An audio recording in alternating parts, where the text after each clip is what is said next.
నువ్వు గివప్ అవుదాం అనుకున్న టైంలో దేవుడు నీ విషయంలో జోక్యం చేసుకుంటాడు. ఇక అయిపోయింది, నా వల్ల కాదు, నా చేత కాదు, నేను కదలలేను, నేను వెళ్ళలేను, I'm last, I'm gone, I'm hopeless, I'm helpless, I'm about to give up అనుకున్న ఆ లాస్ట్ ఫ్రేమ్లో దేవుడు నీ లైఫ్లో ఎంటర్ అవుతాడు. God will definitely interfere, God will definitely involve. ఒకవేళ కొన్ని పరిస్థితులు పడిపోయేలా వచ్చినా, ఒకవేళ కొన్ని పరిస్థితులు ఎండిపోయేలా వచ్చినా, దేవుడు కనికరం కలిగిన వాడు, ఆయన జాలి కలిగిన వాడు, ఆయన దీర్ఘశాంతం కలిగిన వాడు. నాకు బైబిల్లో చాలా ఇష్టమైన మాట ఏంటో తెలుసా? ఆయన కోపము నిమిషం మాత్రం ఉండును, కానీ ఆయన దయ ఆయుష్కాలం అంతయు నిలుచును.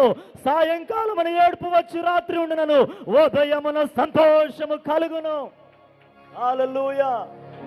God is ever ready to change our situations.